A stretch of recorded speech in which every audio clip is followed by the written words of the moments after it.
तुम्हारी भी जिंदगी में खुशियों का पल आएगा,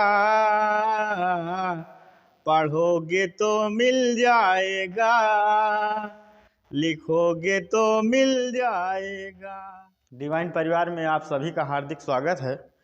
जैसा कि आज बहुत ही मोस्ट इम्पॉर्टेंट, बहुत ही आवश्यक टॉपिक जो करीब करीब हर एक परीक्षाओं में पूछा जाता है, और अगर हिंदी में, और ये टॉपिक है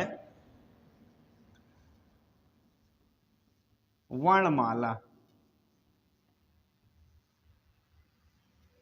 ये वर्णमाला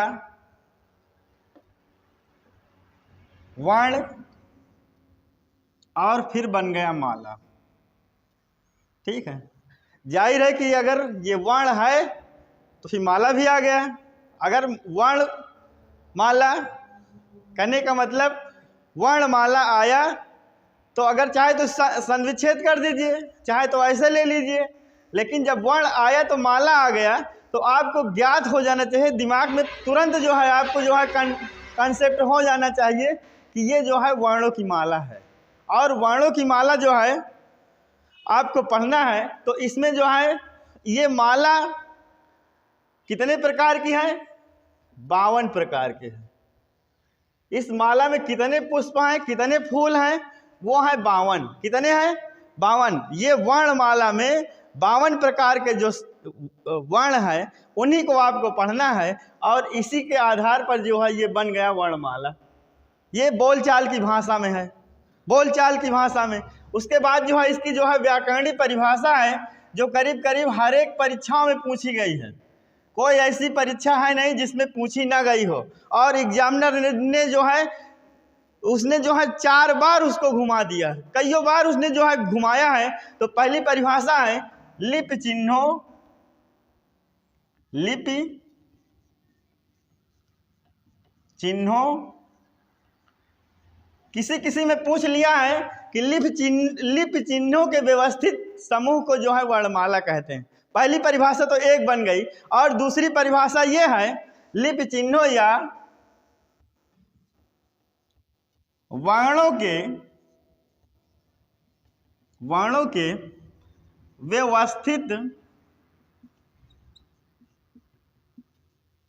व्यवस्थित समूह को वर्णमाला कहते हैं।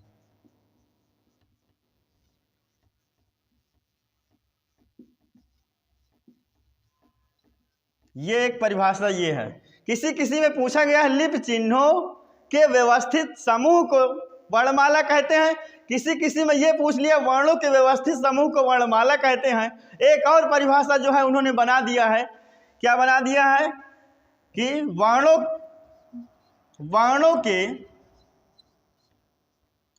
के पूरे समूह को, वर्णों के पूरे समूह को वर्णमाला कहते हैं, वर्णमाला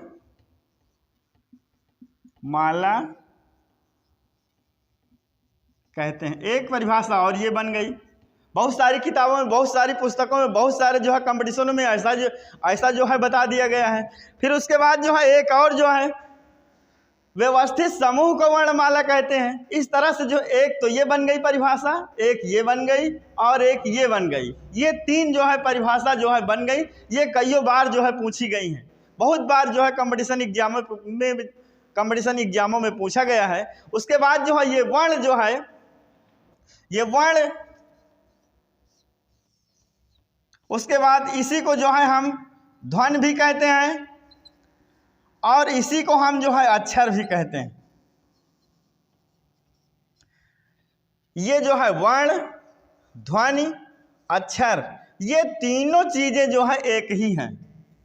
ठीक है, एक ही भाषा, इस एक ही शब्द के रूपांतरित रूप हैं जो है अलग अलग आ गई हैं। वर्ण में जो है ये वर्ण, ध्वनि, और उसके बाद जो है ये अक्षर, ये तीनों जो है कईयों जो है परीक्षा में पूछी गई हैं। ये वर्ण जो है ये लिखित रूप है, ये वर्ण वर्ण जो है लिखित रूप है, लिखित रूप है। और ये जो है ध्वनि जो है, ध्वनि जो है ये मौखिक रूप है। मान लीजिए अगर आपको कोई घंटी बजा दे, उसके बाद आप समझ जाएंगे कि ये क्या बोल रहे हैं, तो ये क्या है, ये जो है ये मौखिक रूप है। ये घंटी बजा के आप काम आप जो है चला सकते हैं, किसी भाषा को आप पहचान सकते हैं। उसके बाद जो है ये अक्षर है, तो अक्षर जो है अक्षर की परिभाषा अलग बन गई। ये तीन शब्द के अलग अलग रूप में आ गया। उसके बाद जो है ये अक्षर की परिभाषा है न क्षरति इति अक्षरः, कहा गया है न क्षरति इति अक्षरः।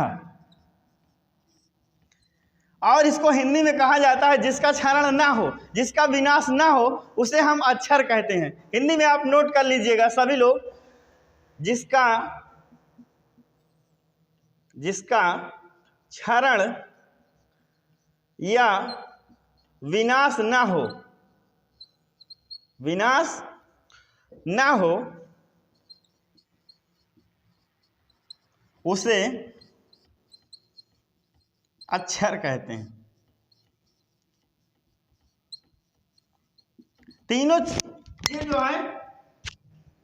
ये तीनों जो है इसकी परिभाषा अलग अलग बना दिया गया है। तीनों की परिभाषा जो है अलग अलग बना दिया गया है। उसके बाद जो है ये कंपटीशन में एक बार सवाल पूछा गया था कि ये जो है ध्वनि कैसा रूप है। कंपटीशन में एक बार डाइट प्रवक्ता में जो है पूछा गया था कि ध्वनि कैसा रूप है, तो आपको बताना है ये ध्वनि जो है ये मौखिक रूप है। ये जो है कंपटीशन एग्जाम में आया था कईयों बार। ये जो है ये परिभाषा कईयों बार पूछा गया है, ये परिभाषा कईयों बार पूछा गया है, और ये भी परिभाषा जो है कईयों एग्जाम में पूछा गया है। इस तरह से जो है ये जो है टॉपिक ये अभी और है, ठीक है, अभी और है, इसलिए जो है ये टॉपिक कईयों बार जो है पूछा गया है।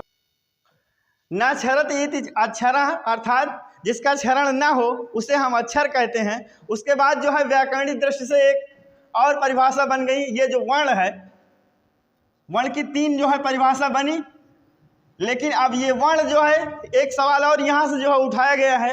वर्ण जो है भाषा की सबसे लघुत्तम इकाई है, सबसे छोटी इकाई एक पूछा गया था क्वेश्चन में।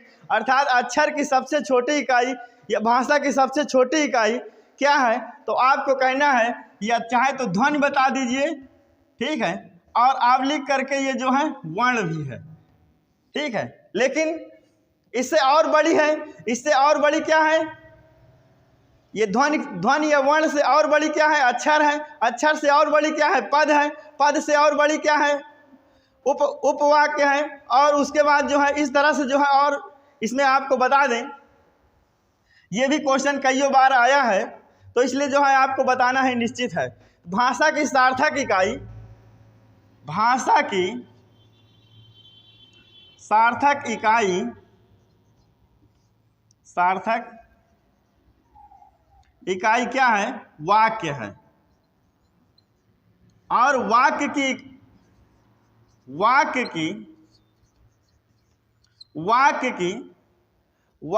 छोटी इकाई, अर्थात सार्थक या छोटी इकाई बात एक ही है। वाक्य की छोटी इकाई या सार्थक इकाई, छोटी इकाई क्या है भाई, वाक्य की क्या होगी, उपवाक्य होगी। जैसे पहले प्रधान हुआ करते थे, उप प्रधान, प्रधानमंत्री, उप प्रधानमंत्री, इस तरह से इससे छोटी क्या हुआ, उपवाक्य हुआ। उसके बाद जो है उपवाक्य की छोटी इकाई, उपवाक्य की छोटी इकाई, छोटी इकाई पदबंध। ये भी यहाँ से एक क्वेश्चन जो है हर एक एग्जाम में कभी कभी पूछ लिया जाता है। और पदबंध की छोटी इकाई, पदबंध की छोटी इकाई,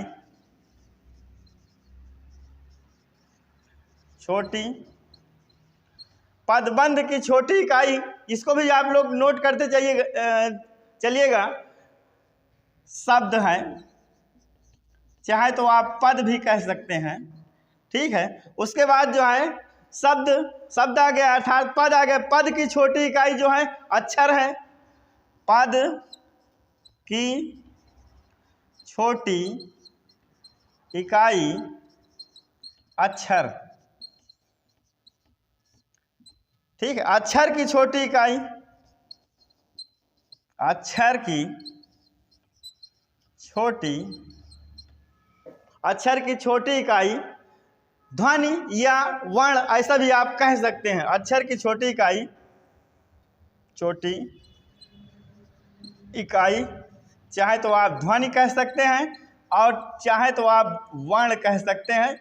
ये कभी कभी पूछा जाता है। एक बार क्वेश्चन इसको थोड़ा सा और घुमा दिए हैं कि सार्थक इकाई क्या है, सार्थक सबसे छोटी सार्थक इकाई क्या है। तो इसमें जो है केवल उन्होंने बता दिया था सार्थक छोटी इकाई, ऐसे इन्होंने जो है कंपटीशन में पूछ लिया था।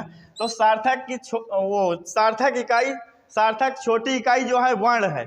ये आपको ध्यान रखना है, ये ध्यान रखना है, ये आपको जो है कईयों परीक्षाओं में जो है ये पूछा गया, ये आपको विशेष ध्यान रखना है, कईयों परीक्षाओं में पूछा गया है। ये जो है वर्ण जो है ये सबसे छोटी इकाई है, ये आपको विशेष ध्यान रखना है। अब इसके बाद वर्ण आता है। वर्ण, ये वर्ण जो है, अब वर्ण की जो है व्याकरणिक दृष्टि से इसकी परिभाषा बनती है।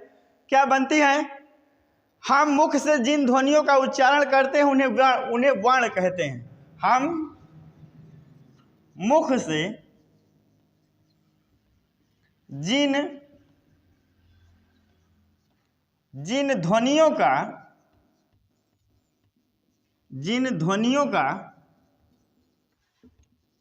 हैं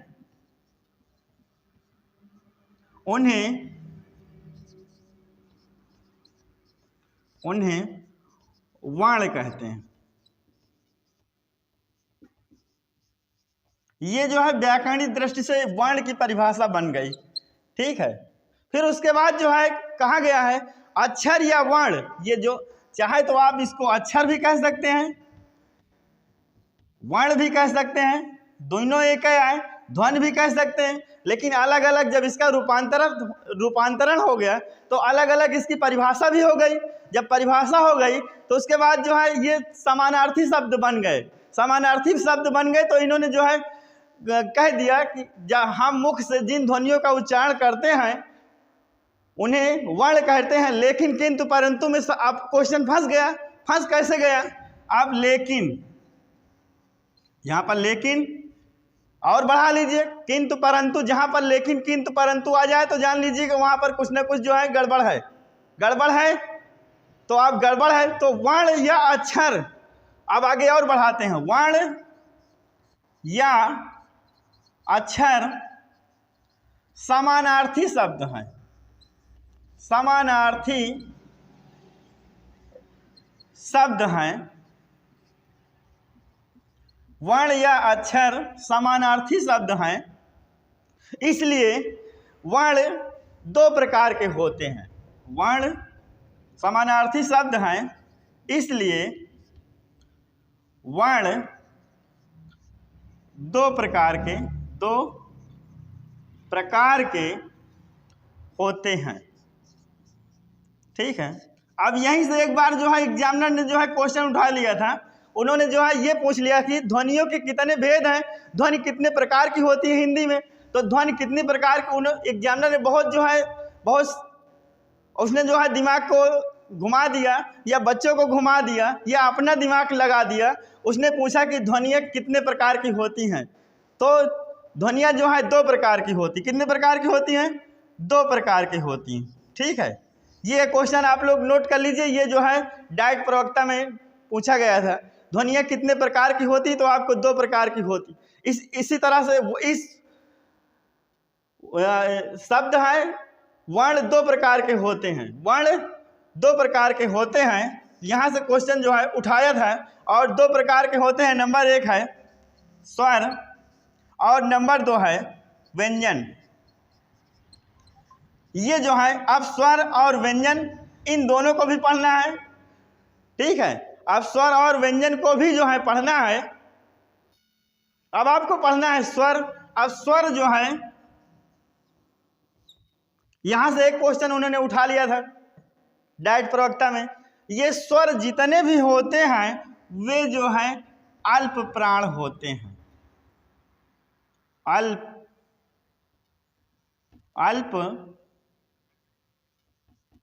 प्राण होते हैं। क्वेश्चन में पूछा गया था, ठीक है, स्वर जितने भी होते हैं वे सब जो है अल्प प्राण होते हैं, ये विशेष करके आप लोग नोट कर लीजिएगा। उसके बाद अब स्वर की परिभाषा है। स्वर की परिभाषा आप लोग जानते हैं, आप लोग छोटी छोटी कक्षाओं में भी पढ़े हैं, 6, 7, 8, 9, 10, 11, 12 इंटरमीडिएट, BA, MA सब आप लोगों ने पढ़ डाला। उसके बाद जो स्वर वे ध्वनियां हैं जिसके उच्चारण के लिए इसकी परिभाषा बनती क्या है, स्वर वे ध्वनियां हैं जिनके उच्चारण के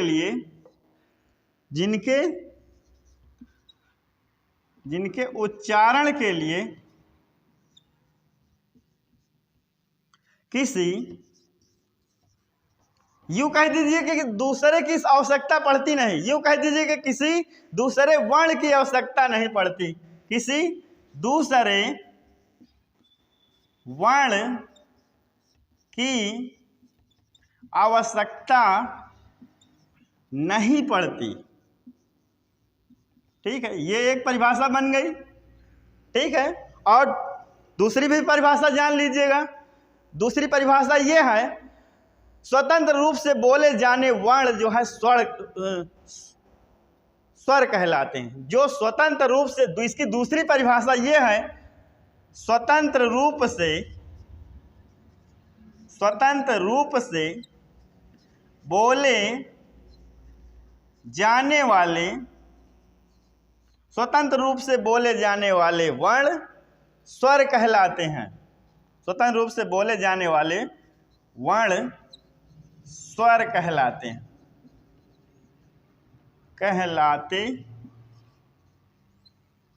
और भी परिभाषा इसकी जान लीजिए। कई बार एग्जामिनर बहुत तमाम तरीके से पूछ लेता है, लेकिन दो ही चाहे तो दो ही रख लीजिए। और उसके बाद जो है स्वर, अब स्वर होते कितने हैं, स्वर आप लोग जान लीजिए। स्वर जो है हिंदी में जो है 11 होते हैं, संस्कृत में 13 होते हैं, संस्कृत में और सारे होते हैं, लेकिन जो आप पढ़ रहे हैं वही आप लोग जान लीजिए। स्वर जो है कितने होते हैं, 11 होते हैं। लेकिन 11 किसने कहा है, हो सकता है किसी ने कहा हो, तो इसको जो है किसने कहा है, केंद्रीय हिंदी जो है निदेशालय है, उसी ने जो है उसी के आधार पर जो है 11 स्वर माने गए हैं। तो इसको भी नोट कर लीजिएगा। तो स्वर जो है 11 होते हैं।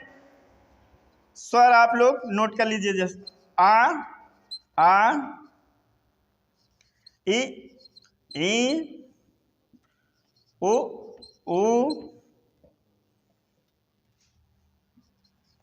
री, ए, आए, ओ, आओ। उसके बाद और भी लिखे देते हैं, आन, आहा। ये जो दो हैं, ये जो अंग आहा है, इसको जो है अनुस्वार और जो है अनुनासिक स्वर इसको जो कहा गया है, लेकिन इसको हिंदी में जो है स्वर नहीं माना गया। जो न स्वर हो न व्यंजन हो तो फिर है क्या, न स्वर है न व्यंजन है तो है क्या, इसको जो है आयोगवाह माना गया है, आयोगवाह। ये क्वेश्चन जो है कईयों बार जो है कंपटीशन में पूछा गया है, कईयों बार जो है हर एक परीक्षाओं में पूछा गया है। और अब इसके बाद हम गिन लेते हैं, 1, 2, 3, 4, 5, 6, 7, 8, 9, 10, 11। कितने हो गए, 11 स्वर हो गए। ये 11 स्वर हैं। ठीक है, अब इसके बाद जो है ये क्वेश्चन उठ जाता है कि स्वर कितने प्रकार के होते हैं। तो ये कुल तो 11 हो गए, लेकिन कितने प्रकार के होते हैं, तो ये जो है हिंदी में 2 प्रकार के होते हैं। कितने प्रकार के होते हैं, 2 प्रकार के होते हैं। एक तो होता है लघु, एक तो होता है लघु स्वर, चाहे आप कह दियो जौन है ह्रस्व स्वर, और चाहे आप कह दियो छोटा स्वर। ऐसे भी कह सकते हैं। ये तीनों बात एक ही है, ठीक है। उसके बाद जो है लघु स्वर, ह्रस्व स्वर, छोटा स्वर, बात एक ही है।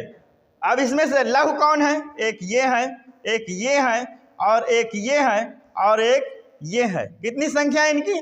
4। वो कंपटीशन में पूछा गया है। आ, ई, उ और री, ये जो है 4 स्वर क्या है? लघु स्वर हैं। क्या है? चाहे लघु स्वर इनको कह दीजिए, चाहे आप जो है इनको जो है ह्रस्व स्वर कह दीजिए, चाहे आप इनको जो है छोटा स्वर कह दीजिएगा। लेकिन एक बात और यहाँ से बात उठती है, ये जो है, ये जो आ है, इसको भी जो है कंपटीशन एग्जामों में जो है पूछा गया था, ठीक है। और इसको, ये जो ई है, ठीक है, इसको भी पूछा गया था, ठीक है। ये जो आ है, इसको जो है मध्य स्वर भी कहते हैं। क्या कहते हैं?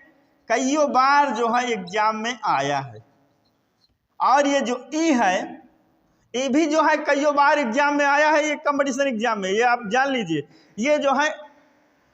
ये जो है अग्रस्वर, इसको अग्रस्वर भी कहते हैं, कंपटीशन में पूछा गया है। अग्रस्वर और समृद्ध। उसके बाद जो है एक और जो है पूछा गया था, ये जो है कईयों बार एग्जाम में पूछा गया था, आवृत्तकार। आवृत्तकार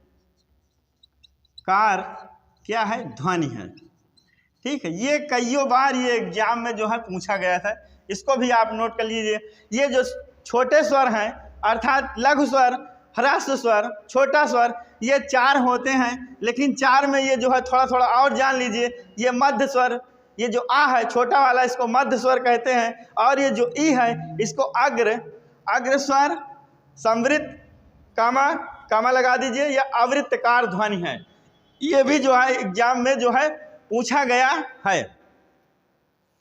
एक और बात आपको बता दें, ये इस स्वर का जो है, स्वर का दूसरा नाम, कभी कभी क्वेश्चन एग्जाम में जो है, और एग्जामिनर क्या बना दे या क्या ना बनाए, इस स्वर का दूसरा नाम अच भी है। आवचा मिलके अच।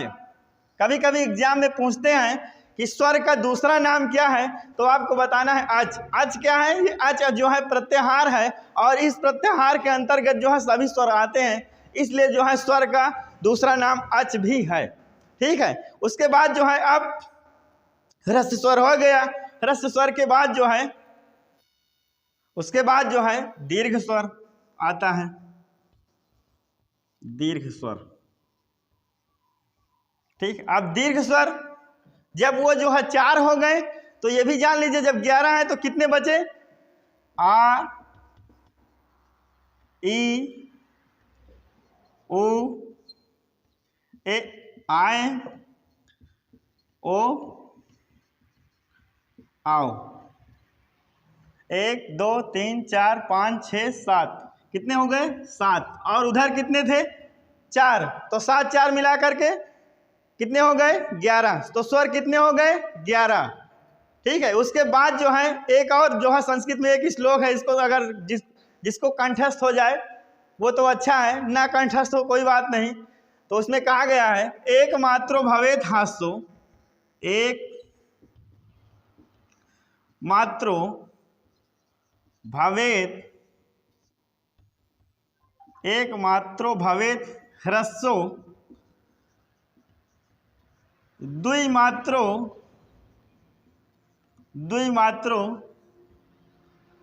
दीर्घ उच्यते, त्रिमात्रो पुलुप्तो गेयो, त्रिमात्रो पुलुप्तो गेयो, व्यंजनम च अर्धमात्रिकम, व्यंजनम च अर्धमात्रिकम। अगर ये श्लोक अगर आपको याद है, तो आप यहाँ से एक क्वेश्चन हर बार उठाते हैं, इसको भी ध्यान रखना है। एक मात्रो भवेत हास्यो, एक मात्रा होता है ह्रस्व स्वर में। किस स्वर में? ह्रस्व स्वर में, या छोटे स्वर में, या लघु स्वर में। द्विमात्रो दीर्घ उच्यते, जो द्विमात्रा होती है ये दीर्घ में होती। कहाँ पर होती है? दीर्घ स्वर में। ये जो स्वर है इसमें जो है दो मात्राएं होती हैं।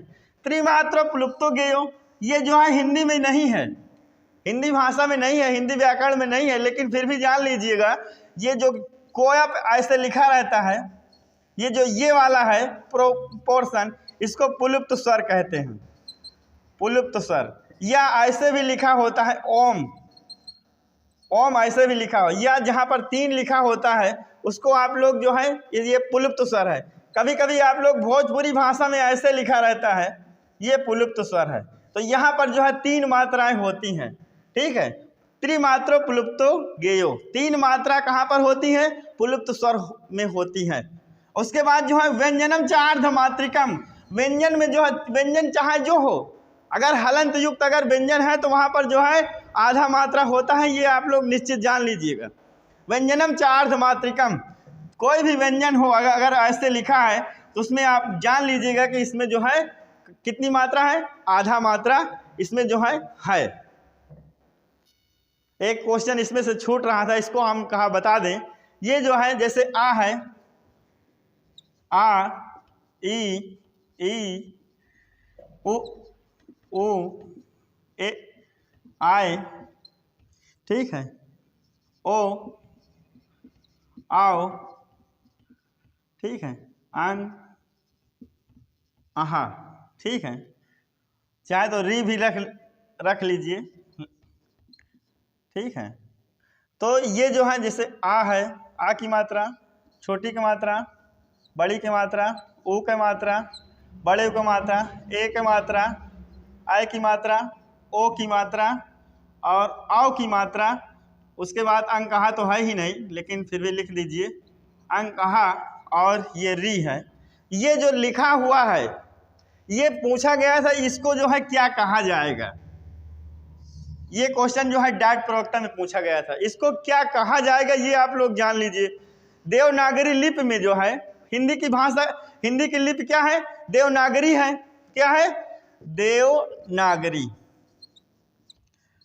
ठीक है। ये देवनागरी लिपि में, इसकी परिभाषा भी नोट कर लीजिएगा सब लोग, ये बहुत अधिक पूछा गया था। देवनागरी लिपि को, देवनागरी लिपि को मात्रा पद्धति, मात्रा पद्धति, देवनागरी लिपि को मात्रा पद्धति है, मात्रा पद्धति है। ये मात्राएं, ये मात्राएं, ये मात्राएं स्वरों के चिन्ह, स्वरों के चिन्ह होती हैं, स्वरों के, स्वरों के चिन्ह, स्वरों के चिन्ह होती हैं। ये मात्राएं स्वरों के चिन्ह होती हैं। जब जब जब कोई व्यंजन, जब कोई व्यंजन, जब कोई व्यंजन, जब कोई व्यंजन व्यक्ति किसी स्वर के साथ आता है, जब कोई व्यंजन किसी स्वर के साथ आता है, जब कोई व्यंजन, जब कोई व्यंजन स्वर के साथ आता है, स्वर के साथ, ये क्वेश्चन पूछा गया था, साथ आता है, तो स्वर के साथ आता है तो उसके साथ स्वर, पूरा स्वर नहीं लिखा जाता, उसके साथ पूरा स्वर नहीं लिखा जाता है, नहीं लिखा जाता है। अर्थात उसमें जो है पाई मात्राओं का प्रयोग किया जाता है, केवल स्वर की मात्राओं का ही जो है प्रयोग किया जाता है। ऐसे भी कह सकते हैं केवल स्वर की मात्राओं का प्रयोग किया जाता है, प्रयोग किया जाता है। किया जाता है उसे हम समरूप, ये क्वेश्चन था, समरूप या ग्राफीम कहते हैं, ग्राफीम कहते हैं, ये क्वेश्चन था। ठीक है, ये ग्राफीम और ये बात एक ही है। ठीक है, चाहे समरूप लिखा हो चाहे ग्राफीम लिखा हो, ये आपको जो है ध्यान रखना है। ठीक है, ये जो है इसको जो है ग्राफीम या समरूप कहते हैं, इसको जो है विशेष ध्यान रखना। अब इसके बाद जो है व्यंजन, आपको पढ़ना क्या है, व्यंजन। ठीक है, व्यंजन हम ऐसे भी लिख देते हैं, कुछ लोग ऐसे लिखते हैं। ठीक है, इसलिए आप लोग जो है कोई दिक्कत नहीं है, चाहे ऐसे लिखिए चाहे ऐसे लिखिए। ठीक है, दोनों सही हैं। ठीक है, अब व्यंजन की परिभाषा क्या है, इसकी परिभाषा है, सब लोग जानते हैं, 6, 7, 8, 9, 10, 11, 12 आप लोग सब पढ़े हैं। स्वर की सहायता से बोले जाने वाले वर्ण व्यंजन कहलाते हैं। स्वर की सहायता से बोले जाने वाले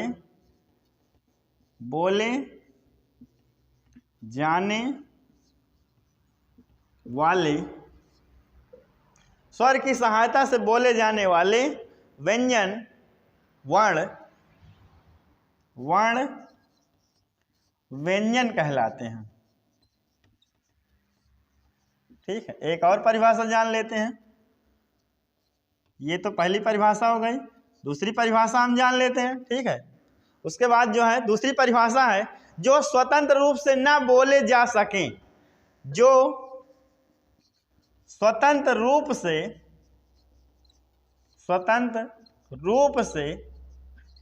न बोले जा सकें, न बोले जा सकें, उन्हें हम क्या कहते हैं, उन्हें व्यंजन कहते हैं। उन्हें क्या कहते हैं, व्यंजन कहते हैं। क्या कहते हैं, व्यंजन। ठीक है, जैसे भी आप बढ़ा दीजिए, जैसे का है, ये का अक्षर है, तो का जो है ये का धन आ।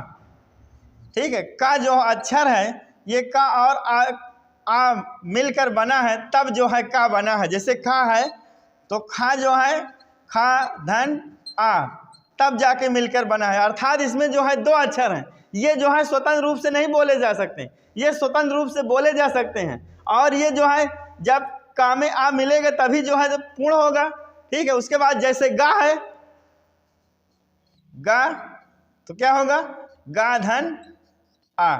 ठीक है, ऐसे भी जो है आप लोग जान लीजिए। ठीक है, उसके बाद जो है और एक चीज विशेष ध्यान रखना है आपको, व्याकरण में जो शुद्ध वर्ण व्यंजन होंगे वे जो है अर्थात उन्हें हलंत के साथ ही जो है लिखा जाता है। ये आप लोग जो है विशेष ध्यान रखना है। ठीक है, उसके बाद जो है व्यंजन कितने प्रकार के होते हैं ये भी आपको जानना है। व्यंजन कितने प्रकार के होते हैं, तो ये जो है होते तो 4 हैं, लेकिन जो है एक जो है जो अंतिम वाला है ये व्याकरण के ग्रंथ में परिगणित नहीं है, अर्थात व्याकरण के ग्रंथ में गिना नहीं गया है। तो इसलिए जो है 3 प्रकार के हैं। तो 3 प्रकार के कौन कौन से हैं, नंबर 1 जो है स्पर्श व्यंजन, स्पर्श व्यंजन 2 बार लिख दिए, स्पर्श व्यंजन। और नंबर 2 ऊष्म व्यंजन। उसके बाद नंबर 3 आंतस्थ व्यंजन, आंतस्थ व्यंजन। उसके बाद जो है नंबर 4 है संयुक्त या मिश्रित व्यंजन, संयुक्त या मिश्रित व्यंजन, मिश्रित व्यंजन। ये जो संयुक्त और मिश्रित व्यंजन है, ये जो है व्याकरण के ग्रंथ में परिगणित नहीं है, इसको जो है व्याकरण के ग्रंथ में गिना नहीं गया। ठीक है, इसको जो है ये जान लीजिए कि हिंदी में इसको जो है गिना नहीं गया है। इसलिए जो कभी जो पूछा जाए कि व्याकरण ग्रंथों को कितने भागों में बांटा गया है या कितने प्रकार के होते हैं, तो आपको जो है 3 प्रकार ही जो है बताना है। ठीक है, नंबर 1 है, अब आपको व्यंजन भी जानना है तो व्यंजन जान लीजिए। नंबर 1 है स्पर्श व्यंजन। स्पर्श, अब इसकी भी परिभाषा है। ठीक है, यूं कह लीजिएगा जो स्पर्श करते हो, ऐसे जाए बोलचाल की भाषा में, लेकिन इसकी परिभाषा है वर्णों के उच्चारण में मुख के विभिन्न अवयवों या भागों का स्पर्श होता है, उन्हें स्पर्श व्यंजन कहते हैं। जो मुख है, जो ये हमारी जीभ है, ऐसे भी कह दीजिएगा जो मुख जिह्वा हमारी जो है विभिन्न अवयव या मुख्य भागों को जो है स्पर्श करती है, तो हम उसको जो है स्पर्श व्यंजन कहते हैं। और ये जो है 25 होते हैं। कितने होते हैं? 25। 25 में जो है कभी कभी जो है ऐसे भी लिखा रहता है का वर्ग। का वर्ग का मतलब ये भी पूछा गया था, खावर, काखा गागा अंगा, चाथा राजा, इया, टाठा डाढ़ा, आड़ा, ताथा दाधा, ना, उसके बाद पाफा बाभा, माँ। ठीक है, ये का वर्ग एक बार बीएड एंट्रेंस एग्जाम में जो है ऐसा पूछा गया। इसको जो है चू भी कहते हैं, कभी कभी इसको चू भी कह देते हैं, इसको कू भी कह देते हैं, और इसको टू भी कह देते हैं, और इसको तू भी कह देते हैं, और इसको पू भी कह देते हैं। इस तरह से भी जो है एंट्रेंस एग्जाम में जो है पूछा गया था बीएड एंट्रेंस एग्जाम में। तो चाहे इस तरह से आ जाए, लेकिन अब जैसे का वर्ग है तो का वर्ग में भी जो है आपको और आगे इसके व्यंजन है, क्योंकि 25 यहाँ पर हमने लिख दिया था। कितने व्यंजन है? 25 होने चाहिए, तो ये भी आप जान लीजिएगा। तो ये तो एक जो है ऐसे पूछ सकते हैं या ऐसे पूछ सकते हैं, या जो है का वर्ग में कौन कौन से हैं, तो का, खा, गा, घा, अंगा, लेकिन सब में हलंत लगा दीजिएगा। उसके बाद चा वर्ग का मतलब या चू का मतलब क्या हुआ? चा, छा, जा, झा, इया। ठीक है, सब में हलंत लगा दीजिए। उसके बाद टा वर्ग का मतलब टा, ठा, डा, ढा, आड़ा। ठीक है, सब में हलंत लगा दीजिए। उसके बाद ता वर्ग का मतलब ता, ठा, डा, धा, ना। ठीक है, हलंत लगा दीजिए। उसके बाद जो है पा, फा, बा, भा, मा, सब में हलंत लगा दीजिए। अब इसको गिन लीजिए, 5 ये हैं, 5 ये हैं, 5 ये हैं, 5 ये हैं, और 5 ये हैं, सबको जोड़ लीजिएगा। ये कितने होते हैं? 25 जो है व्यंजन, ये स्पर्श व्यंजन कहलाते हैं। कौन सा व्यंजन कहलाते हैं? स्पर्श व्यंजन। स्पर्श, इसमें से एक क्वेश्चन कभी कभी रख देते हैं कि चा जो है कैसा व्यंजन है, तो आपको विशेष ध्यान रखना है। चलिए, अब जो है अंतस्थ व्यंजन दूसरा क्या है? चाहे तो अंतस्थ रख लीजिए, चाहे तो आप ऊष्म रख लीजिए, बात एक ही है। चाहे तो जैसा भी लिखा हो वैसा भी आप कर सकते हैं, तो लिख लीजिए। चाहे तो ऊष्म लिख लीजिए, ऊष्म, जैसा भी, ऊष्म व्यंजन जो ऊष्मा से बोले जाते हैं, अर्थात जो ऊष्मा से बोले जाते हैं उनको जो है ऊष्म व्यंजन कहते हैं। जिन वर्णों के उच्चारण में वायु की रगड़ से ऊष्मा उत्पन्न होती है उन्हें जो है ऊष्म व्यंजन कहते हैं। तो उनकी संख्या कितनी है? जैसे सा, सा, सा, हा, ये भी जो है कितने होते हैं? 4 होते हैं। ठीक है, उसके बाद जो है नंबर 3 भी है। नंबर 3 आंतस्थ व्यंजन। ठीक है, आंतस्थ व्यंजन। ठीक है, इनकी संख्या भी 4 है, या, रा, ला, वा। ठीक है, ये 4 हैं। और एक चीज और जान लीजिएगा, ये भी कई बार पूछा गया है, इनको जो है अर्ध स्वर भी कहते हैं। ये जो 4 हैं, ये 4 व्यंजन जो हैं, यारा लावा, इनको जो है अर्ध स्वर भी कहते हैं। कौन सा स्वर कहते हैं? अर्ध स्वर भी कहते हैं।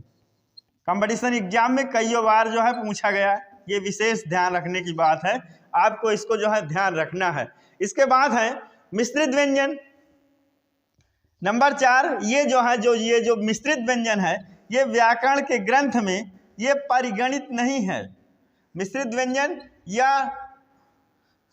संयुक्त व्यंजन या संयुक्त व्यंजन। संयुक्त का मतलब आप लोग जान ही गए होंगे, जो मिलकर बना हो। मिश्रित का मतलब जो मिलकर बना हो, संयुक्त का मतलब जो जुड़कर बना हो, उसे हम क्या कहते हैं? मिश्रित व्यंजन कहते हैं या संयुक्त व्यंजन कहते हैं। और ये जो है व्याकरण ग्रंथ में अर्थात हिंदी में 4 होते हैं। जैसे छाछत्री है, छाछत्री जो है ये जो है 2 अक्षरों से मिलकर बना है, कहीं कहीं पर 3 भी लिख देते हैं। तो छा का और हलंत लगाओ।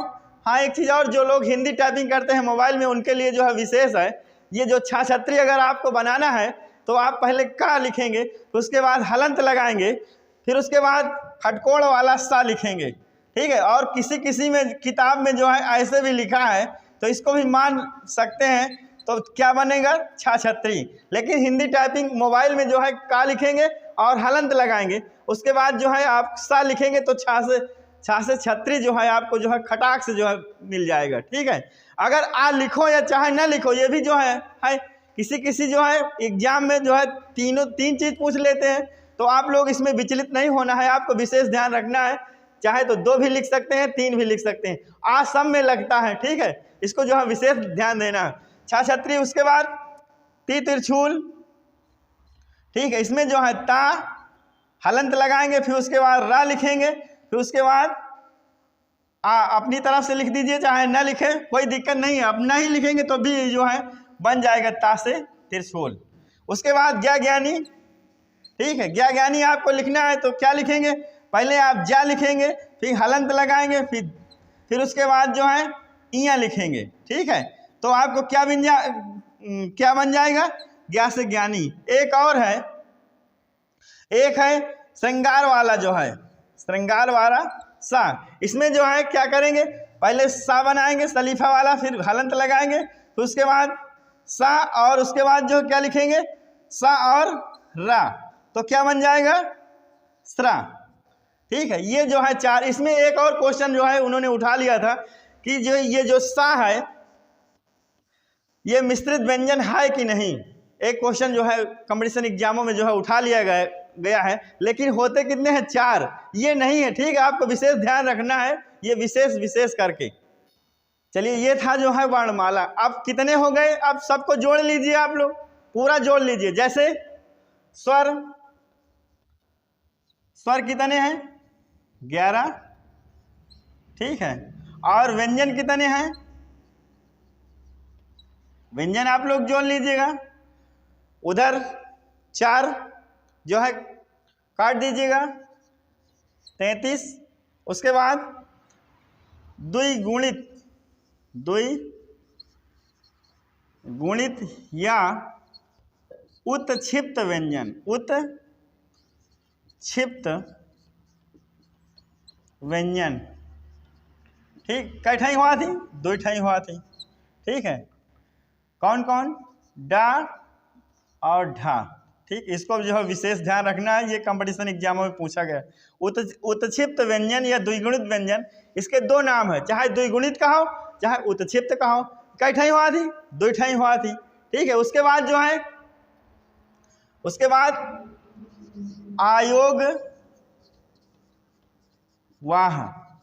आयोग वाह कितने हुआ थी? 2 ठाई, ठीक है। जोड़ लीजिए। कौन कौन? आन आहा, जोड़ो, कितने हो गए? 11, 33। 11 और 33 मिला करके कितना हुआ? 11, 33, 44, 45, 46, 47, 48। उसके बाद और भी हैं, और विशेष ध्यान रखना है आपको, ठीक है। संयुक्त व्यंजन जो है ये 4 अभी रह गए थे। संयुक्त चाहे कहो चाहे मिश्रित कहो, मिश्रित, ये जो है कितने हो गए? 4, ठीक है। 4 होते हैं, तो आप जोड़ लीजिए कितने हो गए? 1, 4, 6, 4, 10, 2, 12, उसके बाद जो है 12 2 हासिल 1 2 3 5, ये जो है 52 जो है वर्णमाला होती है। कितनी माला होती हैं? 52। ये कंपटीशन में पूछा जाता है कि वर्णमाला कितनी होती हैं? 52 होती हैं। चलिए इसी के साथ जो है ये जो है टॉपिक समाप्त होता है। अगला टॉपिक हम फिर लेकर आएंगे और अच्छा और बढ़िया। इसमें से जो है कंपटीशन एग्जामों में हमेशा पूछा जाता है, ये विशेष ध्यान रखना है। आप कॉपी उठा के देख लीजिएगा या कोई भी पेपर उठा के देख लीजिएगा, इसमें से क्वेश्चन आपको फंसेंगे, ये पक्का है। और इसी के साथ हम फिर आगे लेकर आएंगे। धन्यवाद। जय डिवाइन परिवार। कि पड़ने लगी है कड़ाके की सर्दी, इतना सताए है मौसम बेदर्दी। मित्रों, डिवाइन परिवार में आप सभी का हार्दिक स्वागत है। आज जो विषय है वो वर्णमाला का जो भाग बचा हुआ है उसको आज जो है आप लोगों को पढ़ना है। और उसमें है, जैसे कि आप लोग जानते ही हैं, हर एक परीक्षाओं में पूछा गया है घोष, अघोष, और उसके बाद जो है अल्प प्राण, प्राण, और उसके बाद जो है और इस तरह की जो चीज़ें हैं उसको आपको पढ़ना है। और वो जो है करीब हर एक परीक्षाओं में पूछा गया है। तो चलिए आज हम पढ़ते हैं। पहला है इसकी जो है संघोष या सघोष की जो परिभाषा है उसको आप देखते हैं। उच्चारण करते समय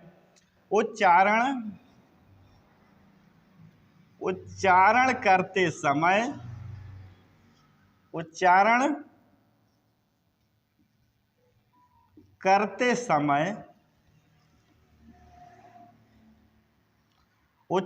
करते समय परिभाषा है इसकी, स्वर तंत्रियों में होने वाली कंपन या गूंज के आधार पर वर्णों के 2 भेद किए जाते हैं, जिसमें जो है एक है सघोष और दूसरा है अघोष। चलिए इसकी परिभाषा है, उच्चारण करते समय स्वर तंत्रियों,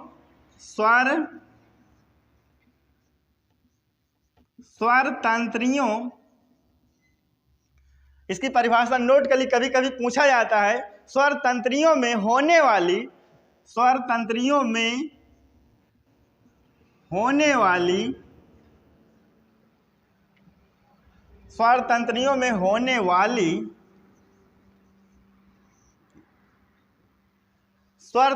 उच्चारण करते समय स्वर तंत्रियों में होने वाली कंपन या गूंज के आधार पर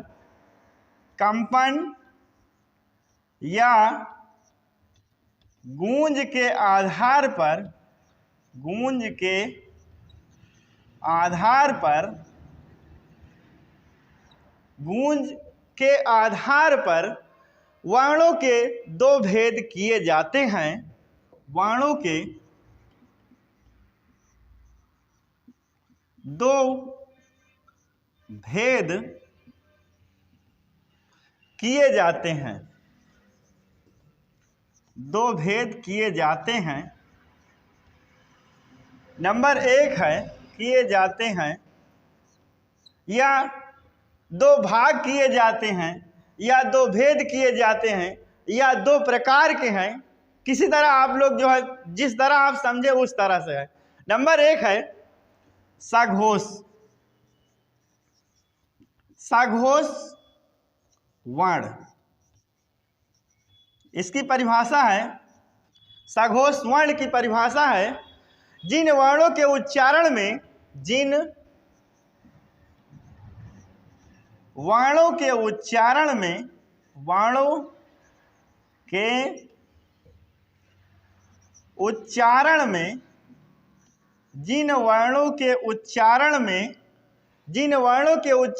स्वर तंत्रियों में कंपन पैदा होती है। उच्चारण में स्वर तंत्रियों में कंपन पैदा होती है, उन्हें सघोष वर्ण कहते हैं। सघोष वर्ण कहते हैं, उन्हें सघोष वर्ण कहते हैं, सघोष वर्ण कहते हैं। इसकी परिभाषा है, सघोष वर्ण पूछा जाता है हर एक परीक्षाओं में करीब करीब, जो हिंदी के विषय हैं उसमें जो है जरूर पूछा जाता है। तो उसमें जो है सघोष वर्ण आप देख लेते हैं कौन कौन से होते हैं। तो जैसे गा, फिर उसके बाद जो है का नहीं है, खा नहीं है, गा है, घा है, घा, अंगा, ठीक है। इसके बाद जो है, ठीक है, 3 ये हो गए। इसके बाद जा, झा, इया, जा, झा, इया, और इसके बाद जो है और है, इसके बाद और नोट कर लिए, डा, ढा, आड़ा, डा, ढा, आड़ा, और इसके बाद और है डा, ढा, आड़ा हो गया, डा, ढा, न, डा, धा, न, और इसके बाद जो है, इसके बाद और भी हैं, बा, भा, मा, बा, भा, मा, और इसके बाद और भी हैं, बा, भा, मा। फिर उसके बाद जो है डा, ये वाला है, और ढा, ये वाला है, इसको भी आपको ध्यान रखना है। और जा जो है ये वाला है, इसको भी ध्यान आपको देना है। और उसके बाद जो है 4 और जो है वर्ण है, वो है या, रा, ला, वा, या, रा, ला, वा। ये जो इतने जो है, इतने जो वर्ण है, ये सघोष वर्ण होते हैं। इनको सघोष वर्ण कहा गया है। इसमें से जो कोई एक रख देगा, मान लीजिए गा रख दिया कंपटीशन एग्जाम में, तो आपको बताना है गा क्या है, सघोष वर्ण है। जा क्या है, सघोष वर्ण है। ये जो है माँ क्या है, ये सघोष वर्ण है। वा क्या है, सघोष वर्ण है। इस तरह से जो है आपको बहुविकल्पी जो है क्वेश्चनों में आपको मिल जाएगा। अब है अघोष वर्ण। अघोष वर्ण, इसकी भी परिभाषा है। इसमें कहा गया है, जिन वर्णों के उच्चारण में स्वर तंत्रियों में गूंज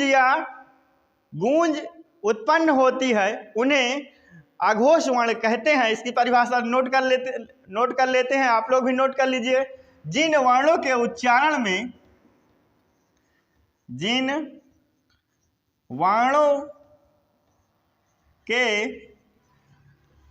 उच्चारण में, जिन वर्णों के उच्चारण में, जिन वर्णों के उच्चारण में स्वर तंत्रियों में गूंज उत्पन्न होती है, स्वर तंत्रियों में, स्वर तंत्रियों में गूंज उत्पन्न होती है, उत्पन्न होती है,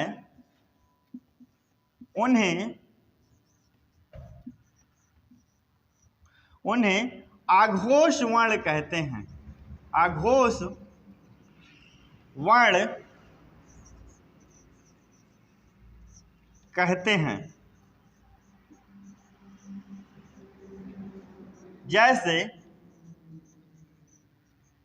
जैसे देख लेते हैं कौन कौन से हैं, तो इनको जो है नोट कर लेते हैं। जैसे का, खा, ठीक है। उसके बाद जो है का, खा हो गया। उसके बाद जो है चा, छा, चा, छा।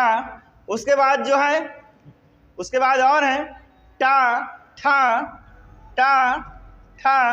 उसके बाद और है टा, ठा के बाद ता, ठा, ता, था, ठीक है। और उसके बाद जो है पा, फा, पा, फा, ठीक है।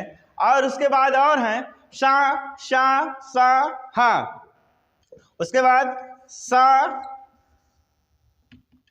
सा, शा, सा, हा। ये जो हैं, ये जितने हैं ये आघोष वर्ण हैं, आघोष वर्ण कहे जाते हैं, कहे जाते हैं। ठीक है, कंपटीशन एग्जाम में हर एक परीक्षाओं में पूछ लेते हैं कि चा कैसा जो है वर्ण है, तो आपको बताना है कौन सा वर्ण है, ये आघोष वर्ण है। छा कौन सा वर्ण है, ये आघोष वर्ण है।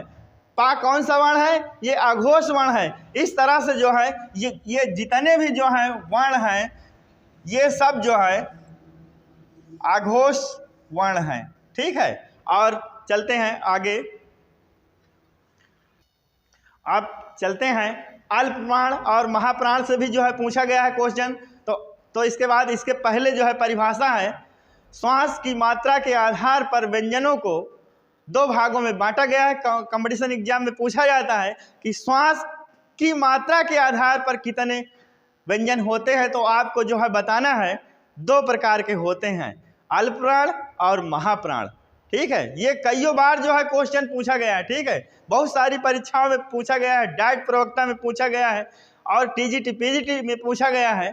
श्वास की मात्रा के आधार पर, श्वास की मात्रा के आधार पर, श्वास की मात्रा के आधार पर व्यंजनों को दो भागों में बांटा गया है। व्यंजनों को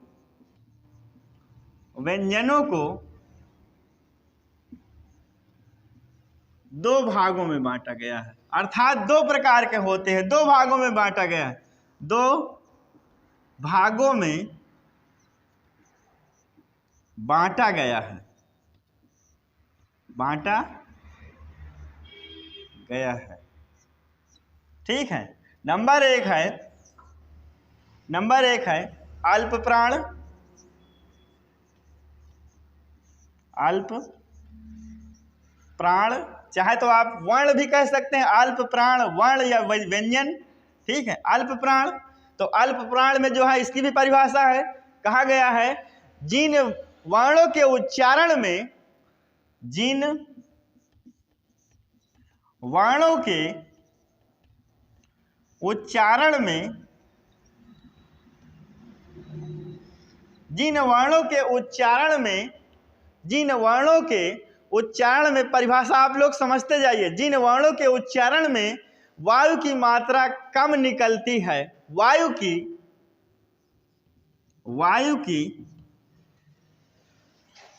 की मात्रा कम निकलती है, कम निकलती है, वायु की मात्रा कम निकलती है, उन्हें अल्प प्राण कहते हैं। उन्हें क्या कहते हैं? अल्प प्राण कहते हैं, उन्हें अल्प प्राण कहते हैं, अल्प प्राण कहते हैं। ठीक है,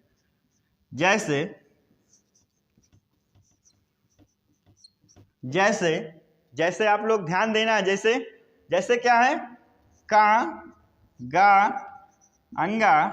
ठीक है, उसके बाद चा, नोट करते भी जाइएगा, चा, जा, झा। ठीक है, उसके बाद जो है और भी हैं, टा, डा, आड़ा, टा, डा, आड़ा। फिर उसके बाद है ता, दा, ना, और उसके बाद और भी हैं पा, बा, मा, पा, बा, मा, और उसके बाद और भी हैं या, रा, ला, वा, या, रा, ला, वा, या, रा, ला, वा। ये सब क्या हैं? ये सब अल्प प्राण हैं। क्या है? अल्प प्राण है। ठीक है, ये आपको ध्यान रखना है, ये कईयों बार जो है परीक्षाओं में पूछा गया है, इसलिए आपको जो है ध्यान रखना है, विशेष ध्यान रखना है। चलिए आगे और चलते हैं। महाप्राण, महाप्राण को भी जानना है। जिन व्यंजनों के उच्चारण में श्वास वायु अधिक मात्रा में निकलती है उन्हें जो है महाप्राण कहते हैं। चलिए इसकी परिभाषा भी जो है महाप्राण इसकी परिभाषा है, जिन व्यंजनों के उच्चारण में जिन व्यंजनों के या वर्णों के जिन व्यंजनों के उच्चारण में जिन व्यंजनों के उच्चारण में श्वास द्वारा अधिक वायु या जो आपकी श्वास है अधिक वायु मात्रा निकलती है। फिर से देख लीजिए, जिन व्यंजनों के उच्चारण में श्वास वायु अधिक मात्रा में निकलती है में श्वास वायु अधिक मात्रा में निकलती है,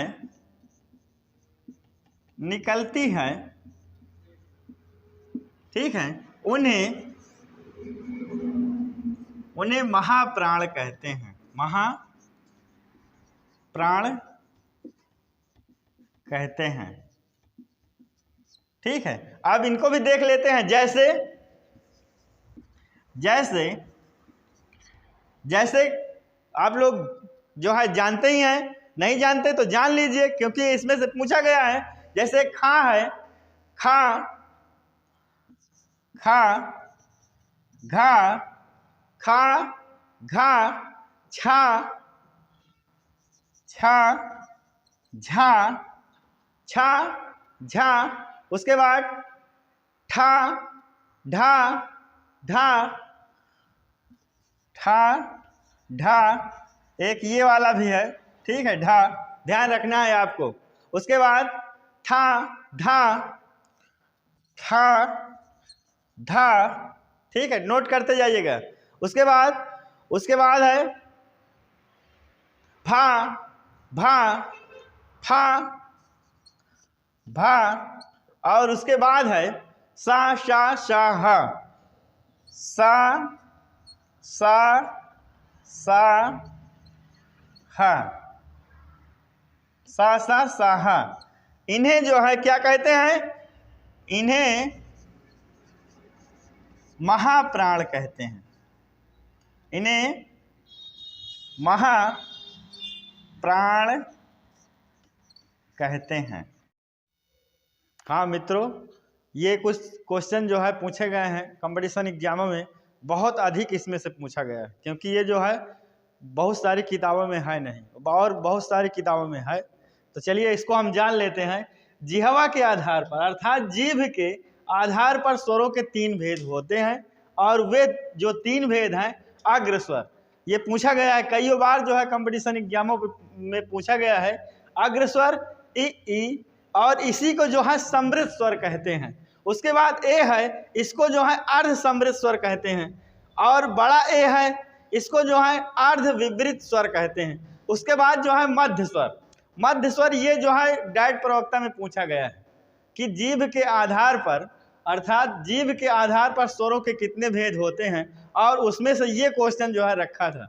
और ये है मध्य स्वर, जिसको जो है आज ये आ छोटा आ जो है मध्य स्वर में आता है, और इसी को जो है अर्ध विवृत स्वर भी कहते हैं। इसके बाद जो है पश्च स्वर। पश्च स्वर में जो है उ ये जो है समृद्ध स्वर है। ओ जो है अर्ध समृद्ध स्वर है।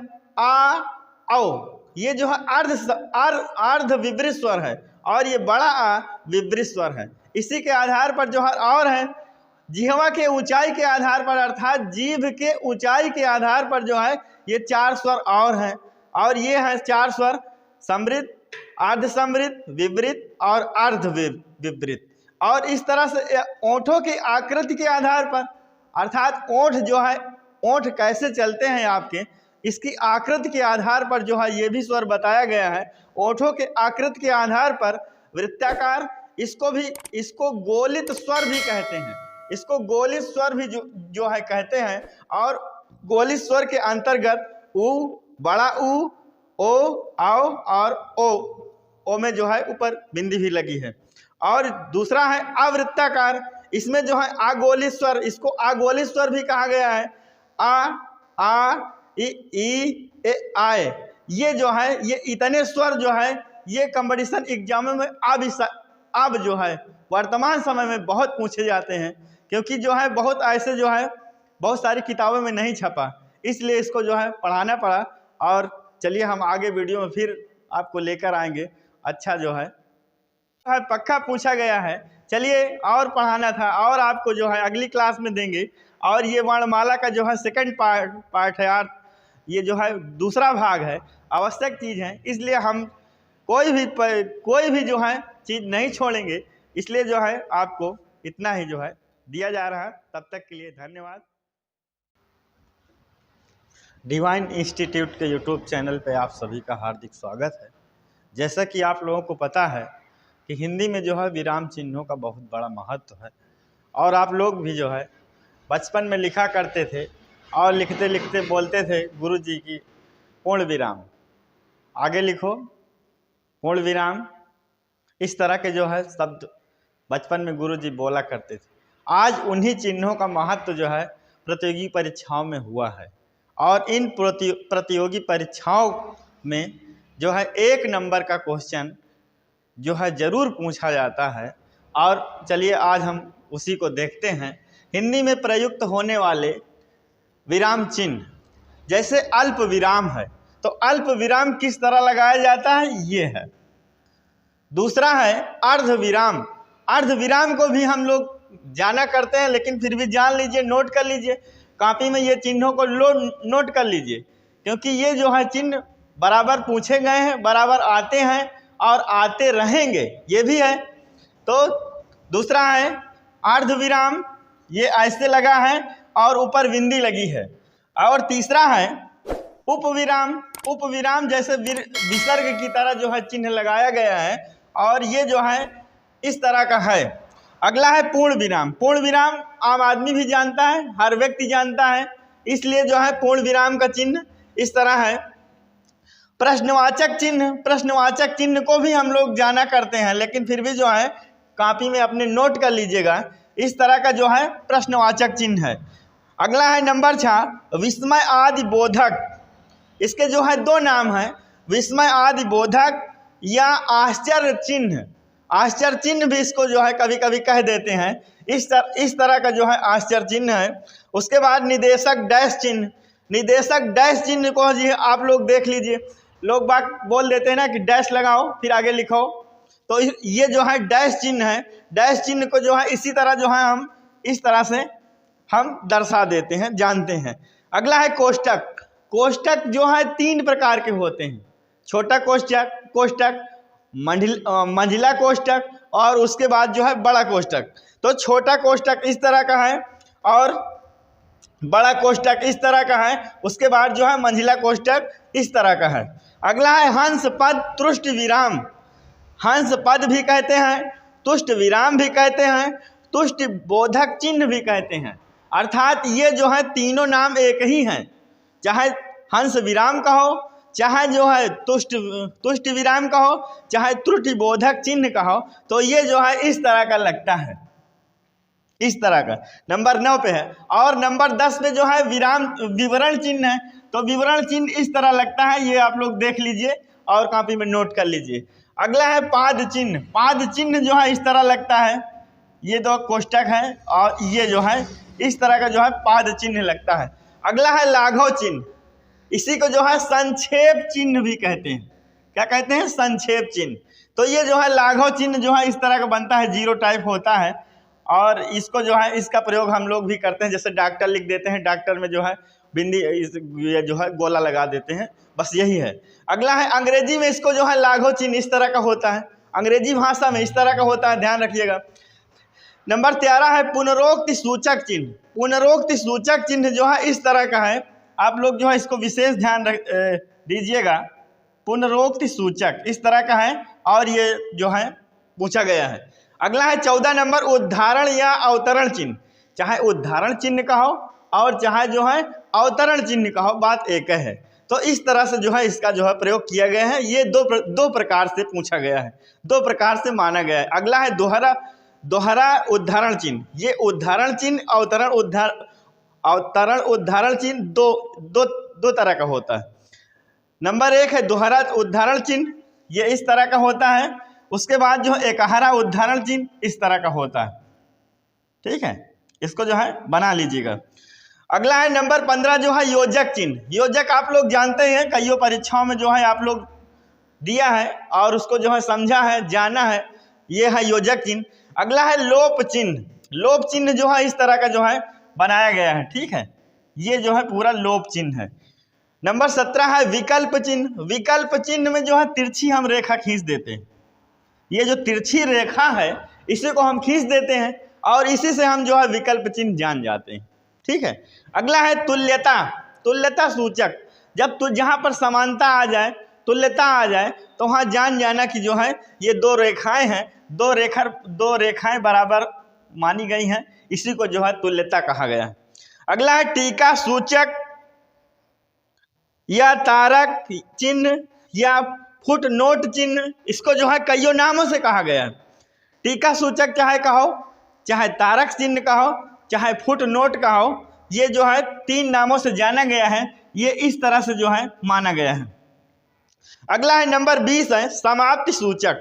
समाप्ति सूचक में जो है एक 0 है, उसके बाद आगे और पीछे भी लाइन है थोड़ी थोड़ी।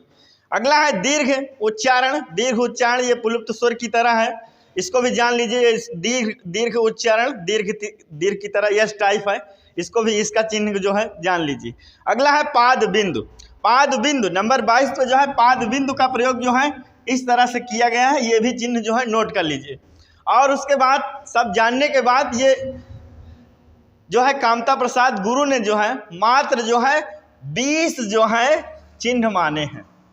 कामता प्रसाद गुरु के अनुसार विराम चिन्हों को जो है 20 माना गया है।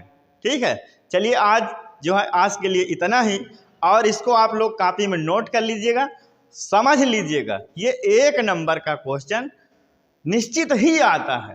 ठीक है, चलिए धन्यवाद, स्वागतम डिवाइन परिवार में।